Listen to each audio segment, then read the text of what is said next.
What do you do when you learn the product you make threatens the entire planet? ExxonMobil provides an essential component of modern society: affordable, reliable, and abundant energy.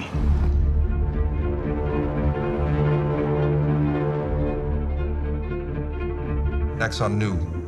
I can tell honestly that Exxon knew. So this was a model from 1982 with startlingly accurate projections into the present. That's correct.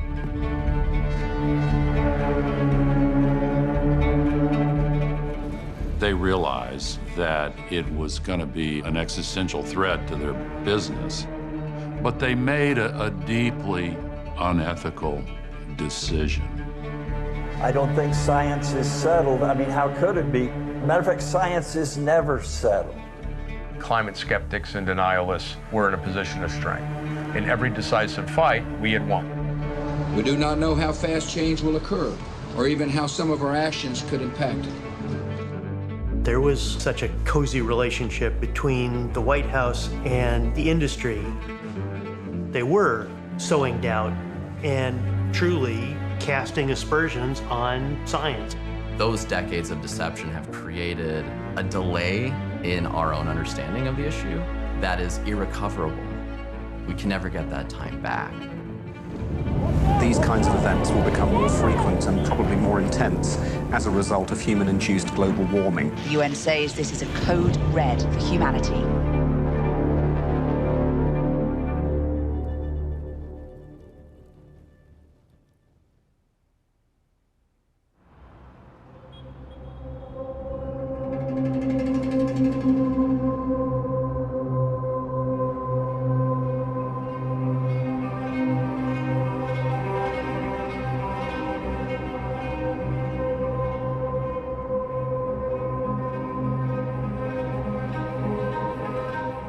In 1998, there was this meeting in Washington, D.C.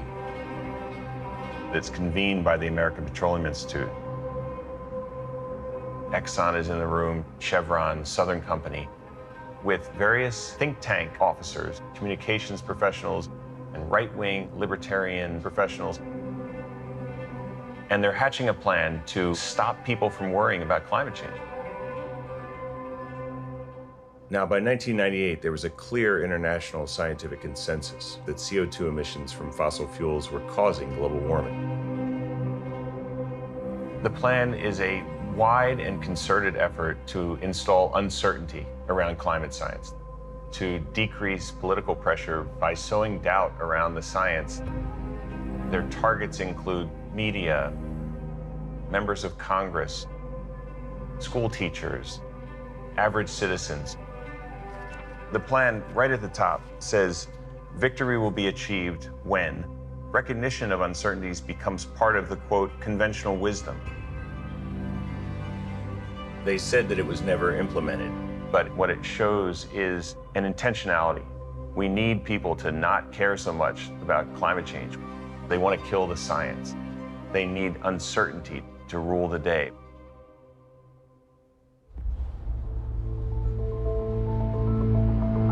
Our country faces a big choice about the future.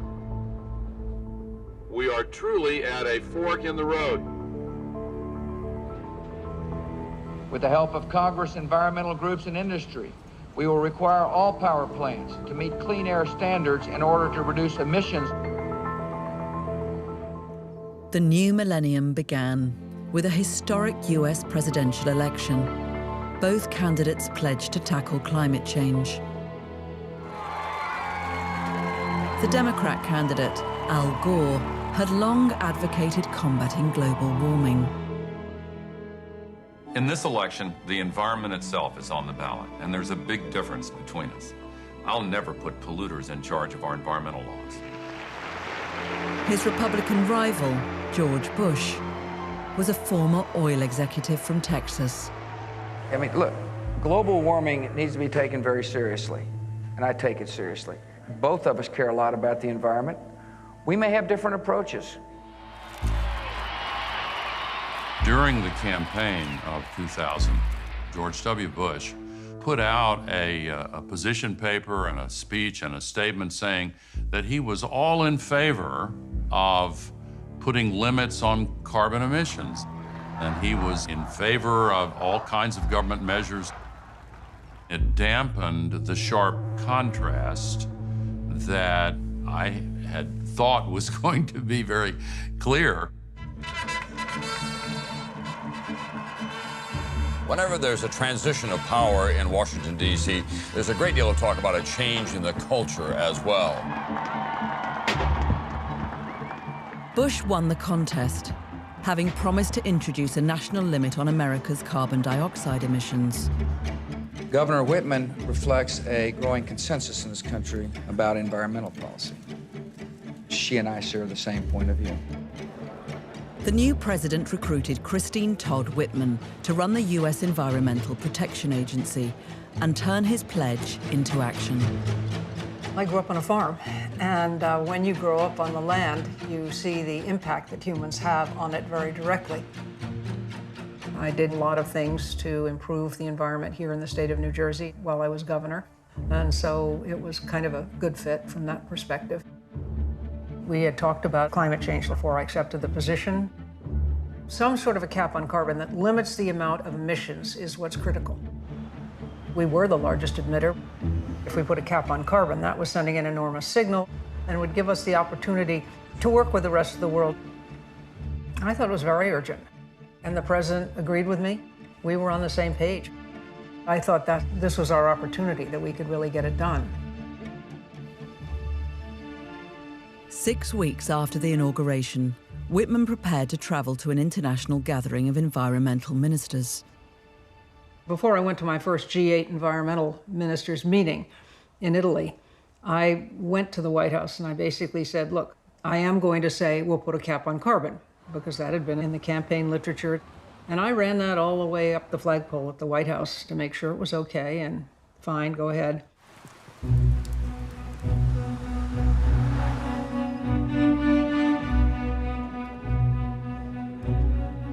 The president has indicated he acknowledges that global warming is of primary importance. It's at the top of his agenda.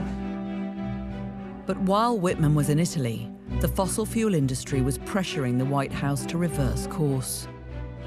Haley Barbour, an influential Republican and energy lobbyist, had written to Vice President Dick Cheney, who was shaping the administration's energy policy. The letter questioned whether the carbon cap idea was eco-extremism. And in the media, think tanks funded by big oil attacked Whitman and climate science.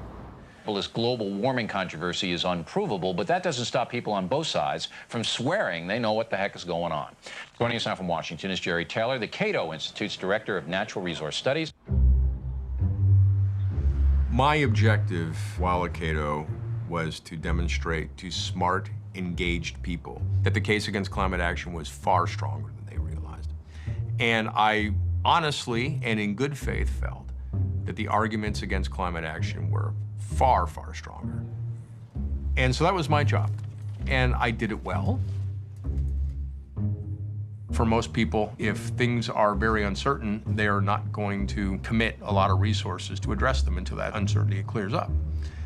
Debate is performance art. I was pretty good at that performance art. I was the good communicating gunslinger.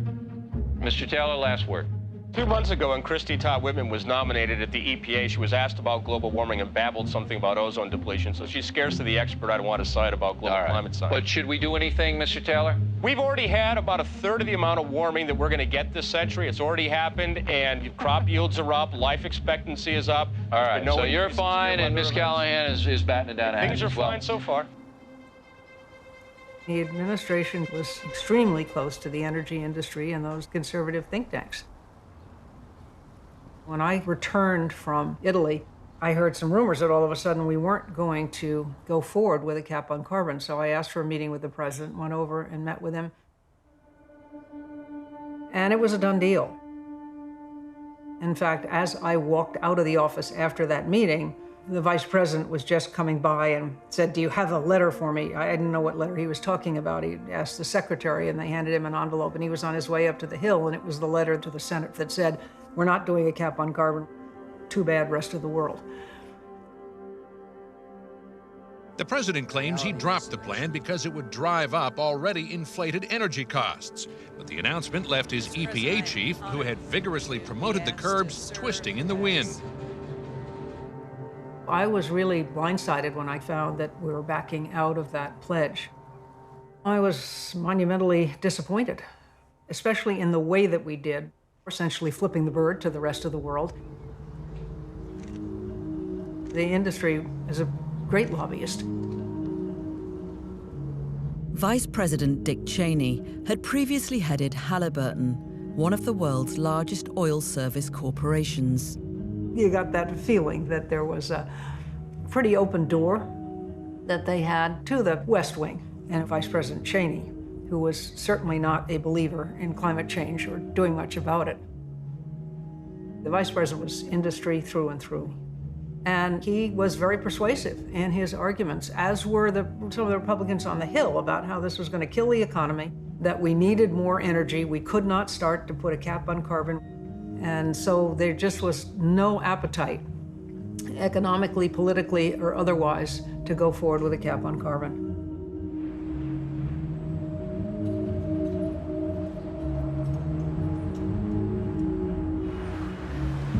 Some things about the future we cannot know. Years down the road, alternative fuels may become a great deal more plentiful than they are today. But we are not yet in any position to stake our economy and our way of life on that possibility. For years down the road, this will continue to be true. 5 months into his presidency, George Bush had adopted the oil industry line of emphasizing the uncertainties in climate science. We do not know how fast change will occur, or even how some of our actions could impact it.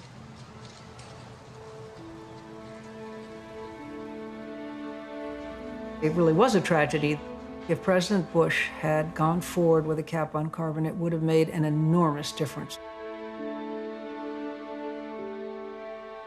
The head of the U.S. Environmental Protection Agency announced her resignation today. Christine Whitman said she wanted to spend more time with her family.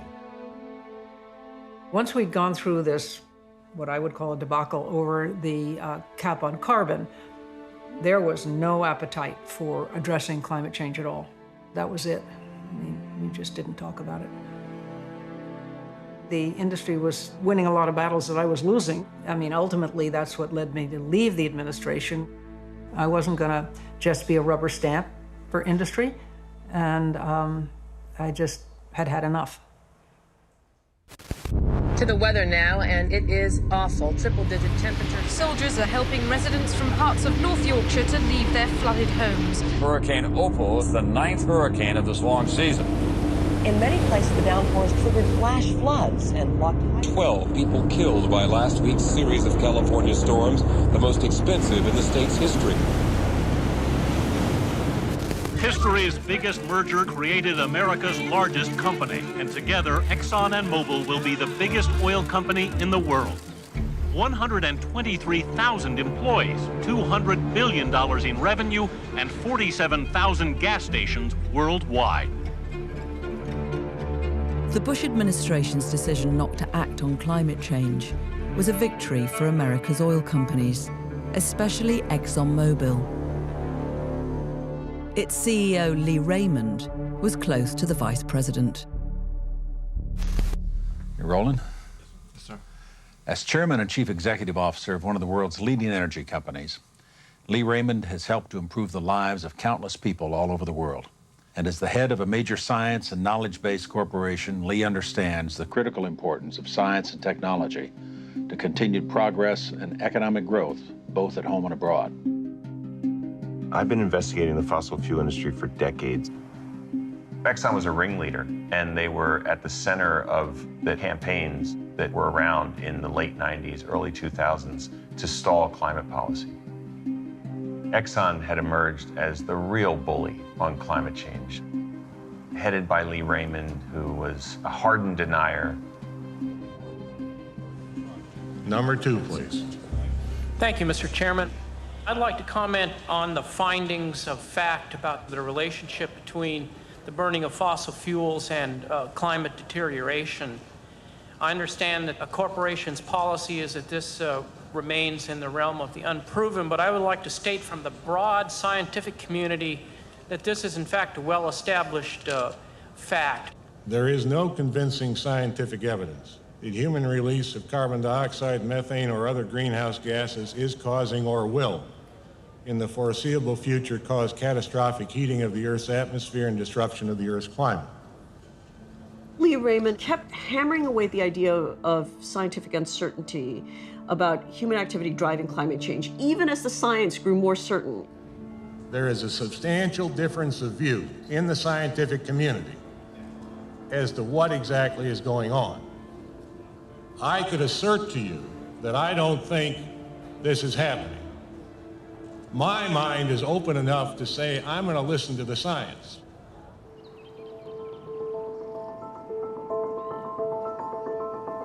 I started working for ExxonMobil in 2001. It was one of the biggest corporations in the world. At the turn of the century, they were making on the order of $5 billion a year. Geoscientist Bill Hines had spent years studying historic climate change before joining ExxonMobil. This is the first time he's been interviewed about his experiences at the company. I'm disappointed, I'm angry, I'm disenchanted at the duplicity exhibited by ExxonMobil to say one thing internally and to say a different thing with a much different consequence in the political arena. He'd been hired to use his expertise in climate change to help discover new oil deposits. My ambition when I joined Exxon was to keep doing my science. And I was blown away doing all kinds of really interesting earth science research at technical levels above what was happening even in top universities. And not only was it appreciated, but it was for a reason. People need energy to live, and we were providing that energy. By now, scientists at ExxonMobil had developed a deep understanding of how climate change worked, and were using it to their advantage. This was real fundamental earth science. We really tore apart how does the earth work, and climate is a really important part of that system. So you gotta understand the climate system to search for oil and gas. But there is this flip side, there's this dark side of the equation, the fundamental idea that we put CO2 in the atmosphere and that makes the temperature go up and that's bad. Everybody understands that completely clearly. Hines soon began to notice a contradiction between what ExxonMobil scientists knew and what the company management wanted to stress. Shortly after I joined ExxonMobil, there was a presentation by Art Green, who was the chief geoscientist of ExxonMobil Exploration. All the scientific staff were there, and Art got up and gave his presentation about how ice core records were unreliable, and here were temperature excursions in the past when there couldn't possibly be any human influence, and here's all these reasons why we really don't have to worry about climate change. He didn't clearly state it, but the subtext appeared to be that his bosses didn't believe that climate change was something to be concerned about. There was kind of stunned silence in the room. And ExxonMobil is a very polite place. In that context, the reaction was quite remarkable. Translated in modern parlance, if my children were explaining the reaction, I'd say, "Are you fucking nuts?" No, we don't believe you. We're scientists here. We don't want to hear this stuff. I took that as a good sign. So I thought my scientific colleagues don't buy into this kind of narrative. And so even if that's what high levels of management believe, there are enough adults in the room to keep things on a technically sound and rational forward path. Now, when I look back in hindsight, I think, oh crap, you know, that was really bad. Most of the oil industry was following ExxonMobil's lead in casting doubt on climate science. But one major player had broken ranks. BP, Britain's biggest company, which prides itself on its green credentials. I think the penny dropped with me when I took over as CEO. I realized we need to say that we are causing a problem and we need to solve that problem. Ladies and gentlemen, good afternoon. I believe we've come to an important moment in our consideration of the environment. It is a moment for change and for rethinking corporate responsibility. We had many discussions with the leading scientists, and it was very clear that there was a discernible impact on the climate as a result of human activity. The concentration of carbon dioxide in the atmosphere is rising, and the temperature of the Earth's surface is increasing. This is a remarkable moment because suddenly you have this CEO stepping away from that circle of wagons or from that camp and saying, no, we actually think we have to do something positive on this. The response from the oil and gas industry, I think the right word is astonished. Astonished and very defensive. Lee Raymond was furious at this, and the friction between him and John Brown, between Exxon and BP, was tremendous behind the scenes because he had broken creed. Lee Raymond did not approve of what I had said and made it very clear to me that this was the wrong way to go. And he pointed out that as far as he was concerned, their mandate was to abide by the law and produce the maximum amount of profits based on the law that existed at the time. Beyond darkness, there is light. Beyond a thorn, there is a rose. We built a renewable energy business, we set up a special unit for that, and we had a tagline called Beyond Petroleum. Beyond 10 seconds, 9. There was, of course, this big suspended judgment. You know, was this for real? Beyond power, responsibility. When the BP Beyond Petroleum campaign launched, they were spending $200 million on the BP image scrub, while they were spending less than a quarter of that on actual solar programs. Winter, summer, beyond darkness, light, beyond petroleum, BP.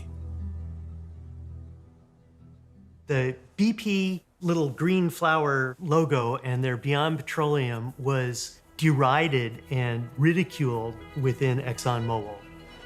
When you talk about greenwashing, that would be kind of the operational definition. I thought it was smoke and mirrors. I thought it's like, hey, look at the sock puppet over here. We're going to be green. And, you know, don't pay attention to what we're really doing. People thought it was greenwash, but I don't think that was the intent behind it. BP was fundamentally an oil and gas company. It was in the process of transitioning, and a very slow and long transition, but it started it. Unmistakably cone-shaped and hovering over homes in Staffordshire, the tornado ripped through the skies, leaving a trail of destruction. Days of torrential rain have led to flooding and mudslides in southern Italy that have devastated mountain. The people had no warning of the deluge. It came in the dead of night as they slept. The country that suffered. Record temperatures in Italy, Kosovo and France have also sparked blazes. By the early 2000s, scientists were finding more evidence that climate change was increasing the likelihood of extreme weather events.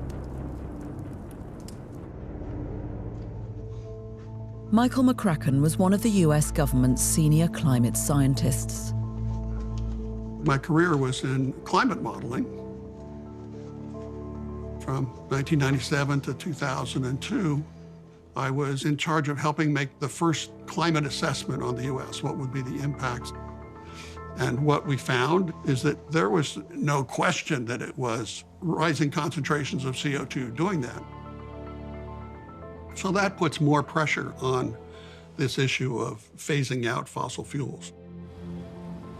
If we really want to do something significant to slow this so that our grandchildren don't face a changing world, we're going to have to do a substantial movement away from the key fossil fuels of coal and oil, particularly. In January 2001, McCracken participated in a report for the UN's Intergovernmental Panel on Climate Change, the IPCC. It predicted an increase in droughts, floods, and violent storms over the coming century due to rising CO2 emissions. The statement that came out of the IPCC said, look, humans are the main cause. And that turned out to be very controversial. ExxonMobil went on the offensive. They faxed the Bush administration, demanding McCracken and several other Americans who worked with the IPCC be removed, accusing them of scientific bias. The fax was sent by Randy Randall, the senior environmental advisor to ExxonMobil. February 6, 2001, it says the U.S. was represented by Clinton-Gore carryovers with aggressive agendas. And so he offered his thoughts on what should be done. They also targeted the IPCC chairman, British professor Robert Watson. Their issue was, can Watson be replaced now at the request of the United States? I think they were trying to get him replaced because then they could have better control. They would have gotten IPCC to focus more on the uncertainties. Exxon just didn't like the science that was coming out, and so was basically calling for a complete replacement of those who were leading the scientific enterprise. Within 2 years, the Americans that ExxonMobil had named, including McCracken and the British IPCC chairman Watson, would retire or be replaced. ExxonMobil tried to control the discussion in the United States and then put off the problem. We'll make our profits now and we'll slowly change, but we won't do anything urgent enough as the science was indicating. So my term was going to be ending, and so I chose to write a letter. So it was end of September 2002, directed to Lee Raymond as chairman and chief executive, but copied to everybody else. Dear Mr. Raymond, while my departure may be satisfying to ExxonMobil, I can assure you that this will not make the scientific challenge of climate change and its impacts go away. That 150 countries unanimously agree about the science of this issue is not because of some green conspiracy, but because of the solid scientific underpinning for this issue. To call ExxonMobil's position out of the mainstream is thus a gross understatement. You are on the wrong side of history, and you need to find a way to change your position. From our studios in New York City, this is Charlie Rose. Lee Raymond is here. ExxonMobil is having a record year in 2005. His career has been a remarkable financial performance. He retires at the end of this year. Welcome back. Sounds ominous, Charlie. It's good to be here. Thank you. The environmental community thinks you are part of the problem. Mm-hmm. They say the following: global warming is produced by CO2 emission in the air. Do I disagree with the premise that the Earth is getting warmer? Yes, sir. No, I really don't disagree with that. The climate has changed every year for millions of years. If we weren't here, the climate would change. There have been times in the Earth's history where there has been no ice on the Earth. No ice on the Earth. Man didn't have anything to do with it.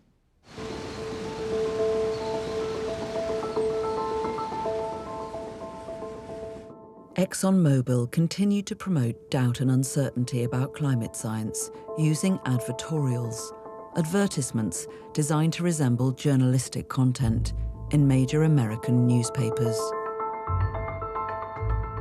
When I looked at those advertorials at the time, I didn't take them as being that important. Sitting inside the organization and doing good science, I thought we're for good science. I averted my gaze. So this one about unsettled science is highlighting uncertainties or variabilities that are true, but they're not important to the issue. It's not something that deflects us from the basic idea that more CO2 changes the climate in a bad way. They were sowing doubt. It was not just public posturing, it was truly casting aspersions on science. ExxonMobil declined to grant any interviews with current executives. In a statement, the company told us there is no truth to the suggestion that it ever misled the public or policymakers about climate change. And it said its public statements about climate change have always been consistent with the contemporary understanding of mainstream science. So it would be correct to say that Lee Raymond was consistent with science in saying that we don't quite know exactly what the answer is, but he was out of sync with the science of the time, which said, if you keep going in this direction, it's going to be bad. That conclusion has not changed in 30 or 40 years. As a matter of commercial self-interest, the company was casting aspersions, was casting doubts, was trying to make it so that real meaningful change didn't happen. Scientists are telling us that these kinds of events will become more frequent and probably more intense as a result of human-induced global warming. Extreme drought conditions are providing dangerous fuel for wildfires, and the wildfire season... There are many predictions that Hurricane Katrina will turn out to be the nation's most expensive natural disaster, but it's certainly not the first to leave an entire region. Hurricane activity, that's gone up so much in correlation with the rise in tropical ocean temperatures, which globally is attributable to global warming, that the signal is pretty unmistakable.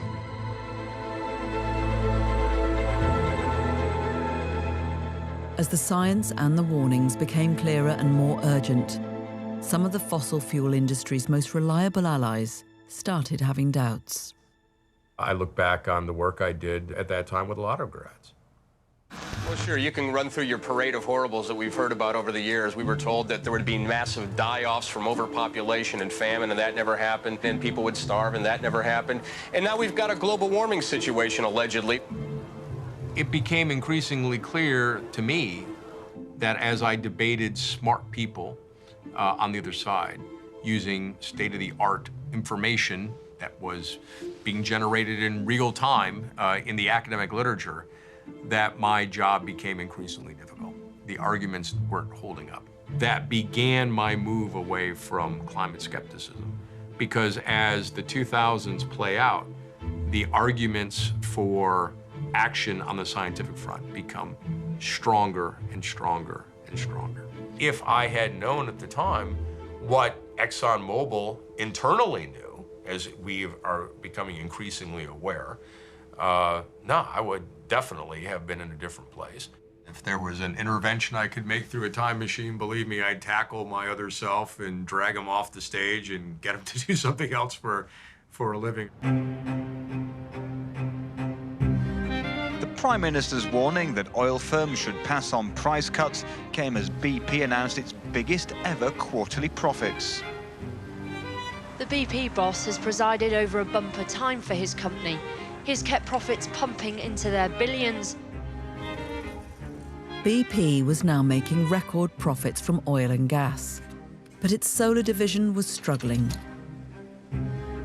The technologies were not as good as they are today, so they were continuously loss-making and vastly expensive.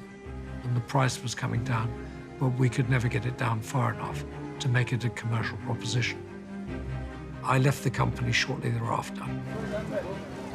The climate vision in BP, I think, took a time out, basically after I left, for quite a big period, while the price of oil went through the roof and people focused on oil and gas. Huge profitability created a high degree of arrogance because you were generating so much money, you could forget everything else. You've seen those headlines about global warming. The glaciers are melting. We're doomed. That's what several studies supposedly found. But other scientific studies found exactly the opposite. ExxonMobil was still funding think tanks accused of spreading misinformation about climate change. the Antarctic ice sheet is getting thicker, not thinner. And as for carbon dioxide, they call it pollution. We call it life. From 1998 onwards, Exxon alone put over $30 million into think tanks that were proffering uncertainty, that were questioning the climate science, questioning policies that were being proposed, really casting doubt on anything to do with climate change at the state level, at the national level, and internationally.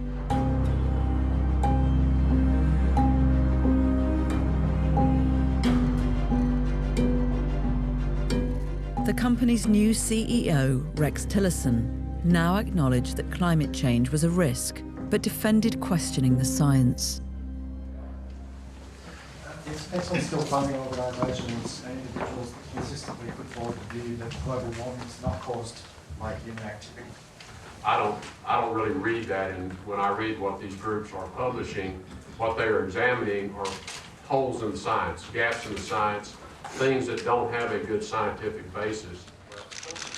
Under Rex Tillerson, Exxon finally admitted that man-made climate change was occurring, but there was a contradiction in its business practices, in things that Rex Tillerson, as the leader of Exxon, said off the cuff about climate change, and in its continued funding of organizations that deny the reality of climate change. Having a good debate on this is what's sorely needed. And this rush to everyone wanting to say, we got it figured out, that's just, I hate to say it, but that ain't so. But the scientific warnings were becoming even more urgent. The world's top scientists are convinced that changes may spiral out of control because of what we're pumping into the air every day. Climate change is putting the world on the verge of a catastrophe. Public support for action on climate change was at an all-time high. And an Oscar-winning film was sounding the alarm to a wider audience across the world. I am Al Gore. I used to be the next president of the United States of America. This is Patagonia, 75 years ago, and the same glacier today. This is the biggest crisis in the... We had reality on our side. And tragically, the felt consequences of the climate crisis were growing in intensity and frequency and severity. It was time to regroup again and double down. I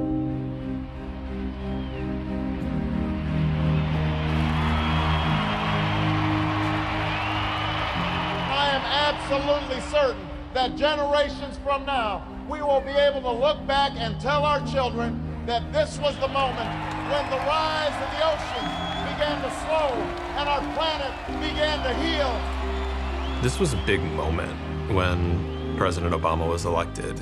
Came in with a mandate. He campaigned on this and he got people excited about this. There was no sneaking this issue past anybody. This was on everyone's radar. Everyone knew it was coming. We thought we were part of making history.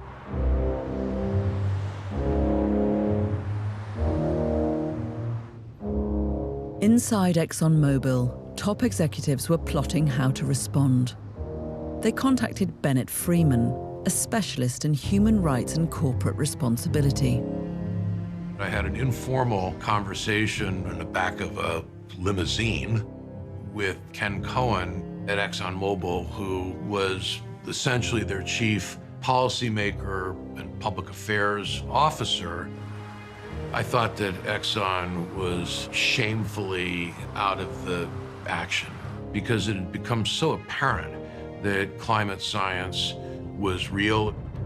So my advice to Ken was for the company to finally take a public position on climate policy, to make an unequivocal statement accepting the reality of climate science, to make an unequivocal commitment to not fund any more climate denial research, which Exxon was infamous for supporting, for funding directly, and to take a positive, proactive position supporting action at the U.S. federal level. Amazingly, that speech happened. Globally, the outlook for energy expects energy-related carbon dioxide emissions to rise by an average of 1% per year through the year 2030. These two fundamental realities, meeting enormous demand growth and managing the risk of greenhouse gas emissions, are the twin challenges of our time. This company was essentially like the caveman from the Neanderthal era who finally came out blinking into the sunshine of the very early 21st century.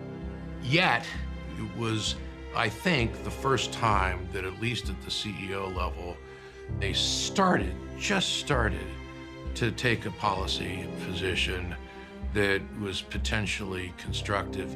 It's important to acknowledge that this was an initial step, but it's equally important, even more important, in my opinion, to emphasize that it was a step that was little and late.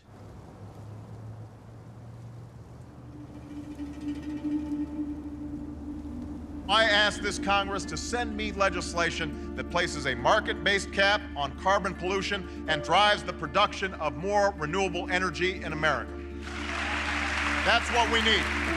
The president began pushing a climate bill that would radically reduce carbon emissions, known as the Cap and Trade Bill. Jonathan Phillips was part of the team that drafted it. I was passionate about it because you can't really get any closer to the fire, right? I mean, this is where laws would be made to deal with what I believed was an existential crisis for humanity.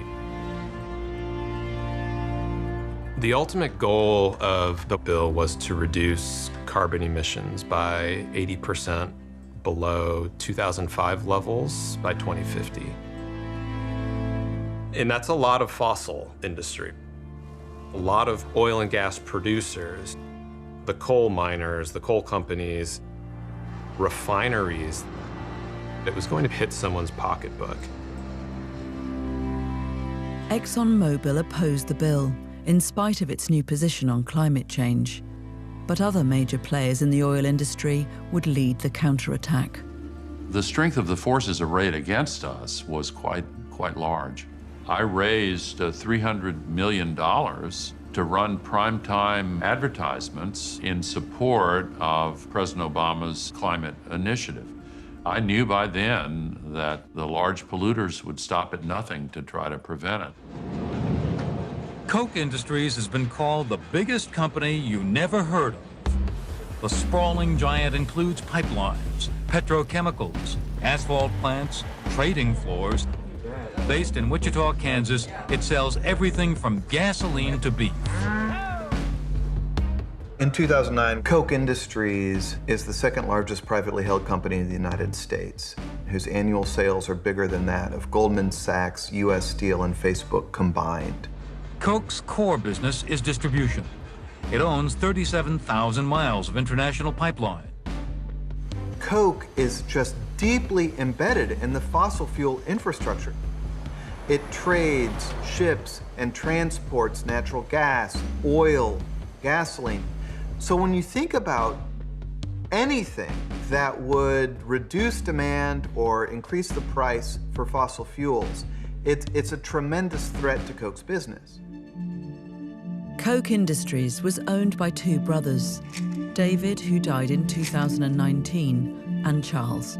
People who've been inside of this organization for decades described David Koch to me as essentially like a silent partner.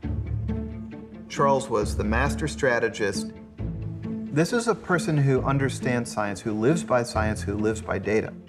And yet he's been one of the largest proponents of casting doubt on the science behind climate change.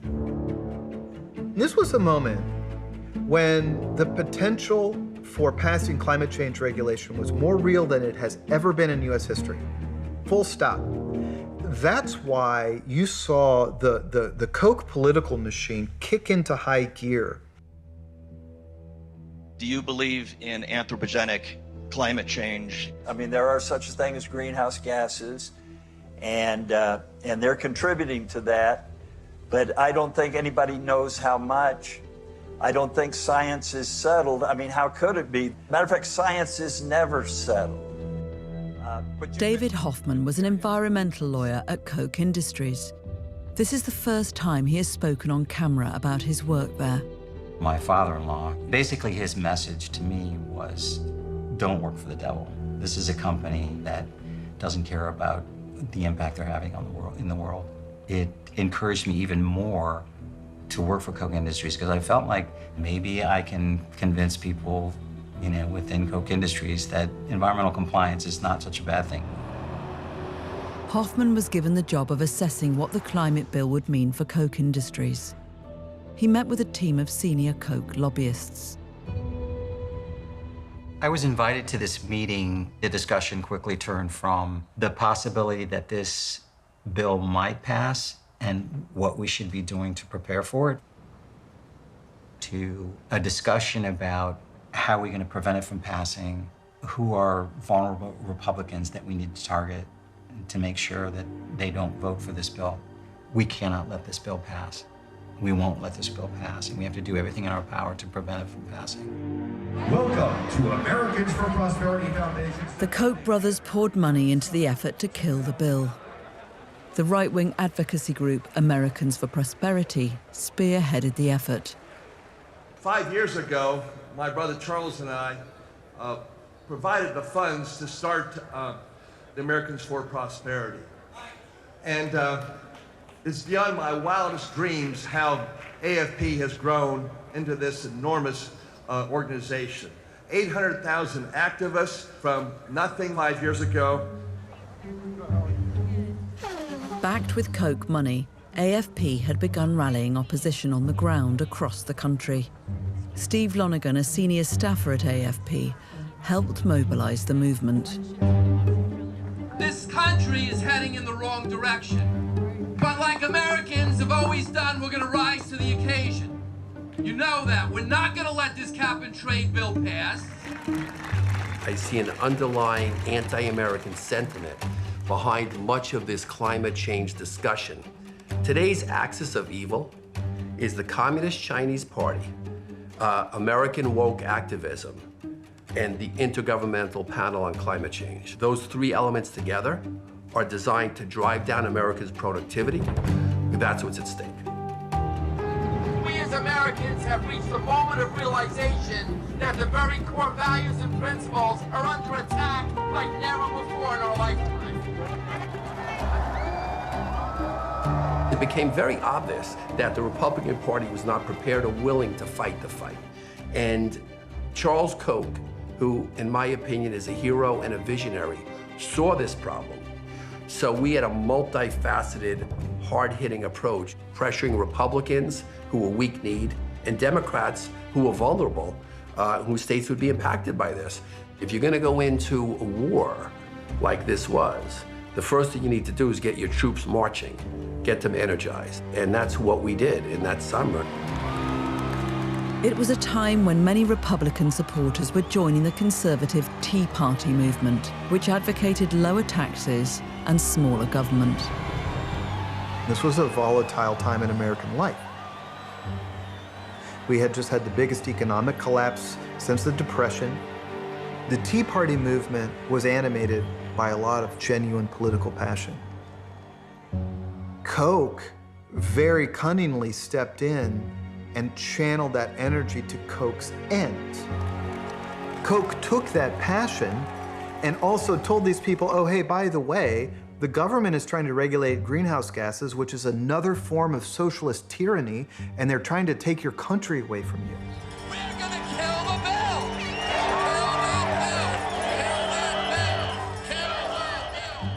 All of a sudden, people started to get really energized about climate change, and not in a positive way. They are people screaming, and they're animated about cap and trade. And it's like, what just happened? How did this happen? From the summer of 2009 through the winter into the spring, we gradually saw the US Senate back away from climate. We stopped the bill from even going to a vote in the US Senate. So it died its own death. And at that point, everybody knew it was over. Back to the drawing board for the progressive left. I was demoralized. I think we all knew this was the end of climate legislation in the US Congress for a long time. We had a shot at it, and we got beat. This was our one moment of opportunity when we could have done something dramatic, not just for the US, I think, but for the world. It, to me, was a huge lost opportunity. No one from Koch Industries would agree to an interview or respond to questions. To me, this was sort of the worst part of the underbelly of our democracy, is that it's basically influence peddling. I became terribly disheartened by what Koch stood for and what I could do. I felt very isolated, and I couldn't in good conscience stay.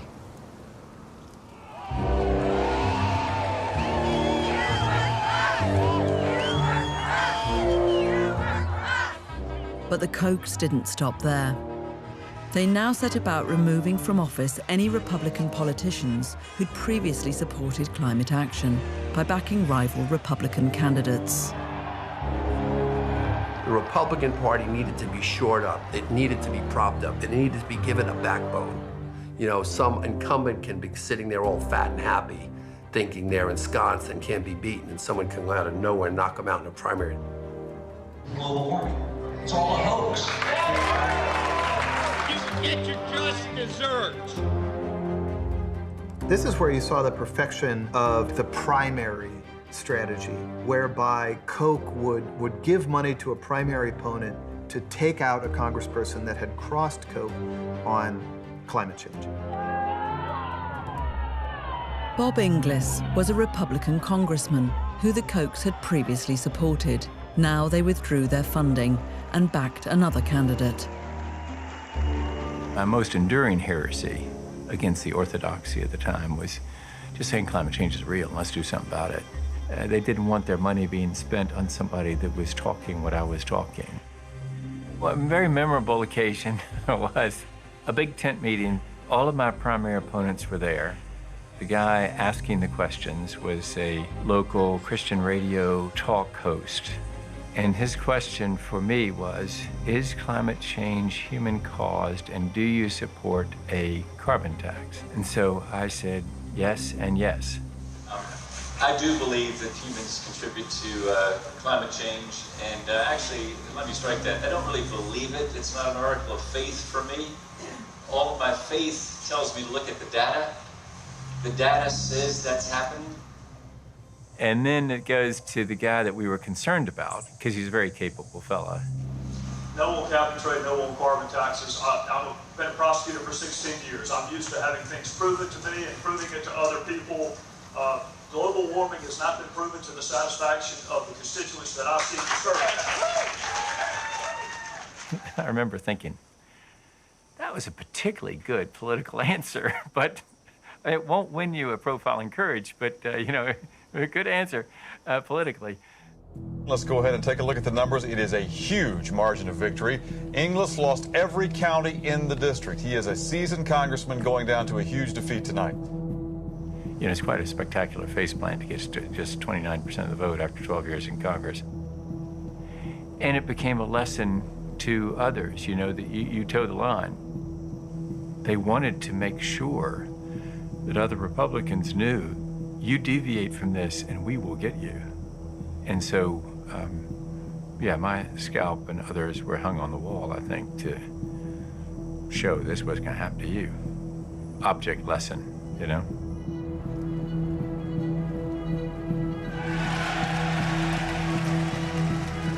Later that year, Republicans won a historic majority in the midterm elections. Many of the victorious candidates had signed an Americans for Prosperity pledge, opposing climate change legislation. The achievement of 2010, the newly elected Republicans, the vast majority of which signed our carbon pledge, was to put an end to that whole climate change argument since then till now. It's been a dead issue. Are you proud of what Americans for Prosperity has achieved this year in the election? You bet I am. Man, oh man. We're going to do more, too, in the next couple of years, you know?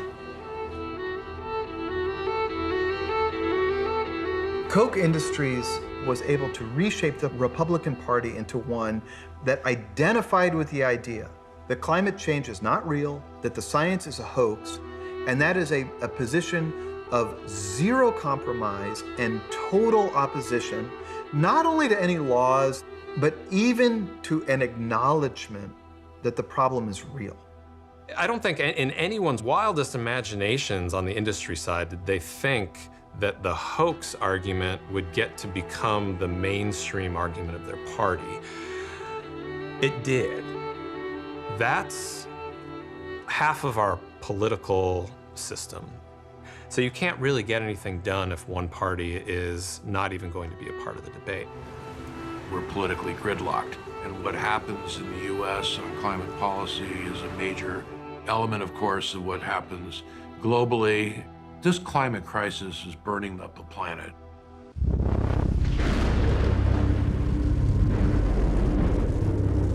A UN report released just this morning says climate change is accelerating and we are running out of time to stop it. Punishing and extreme weather once again putting lives at risk. Climate change is now widespread, rapid, and intensifying. That human activity has warmed the climate. Mr. Taylor, what say you about the climate next 10 years in the U.S.?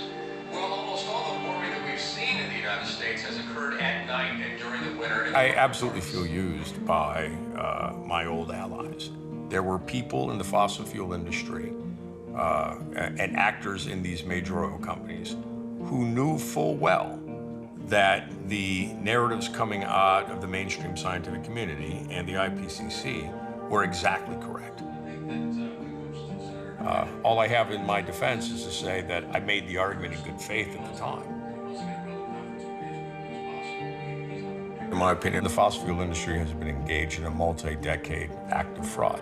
And had they been more forthcoming and honest about what they knew at the beginning of this debate, it would have gone on a very different trajectory.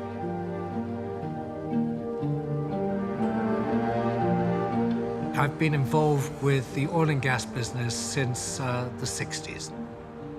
I think I've been in an industry that's helped the world, but it can't do what it was doing in the past. It has to change.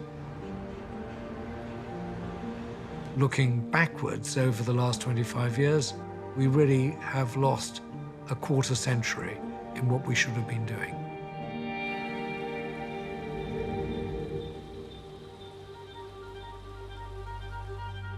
The world as an ecosystem, as an entity, is in big trouble.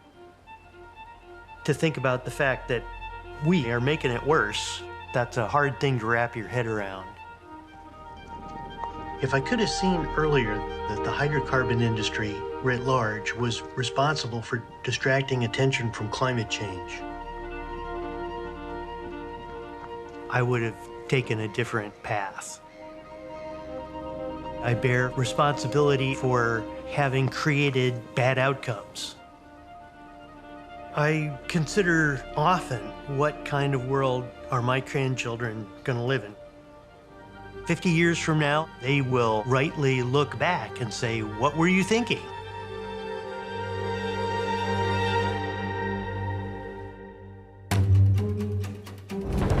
I can understand people saying to me, "You're a traitor." There are massive fracking booms happening in Texas, North Dakota, Pennsylvania. ExxonMobil is making a bet here on natural gas. Methane is harming every single person and every animal and everything on this planet. The clock is ticking. It's been ticking for some time.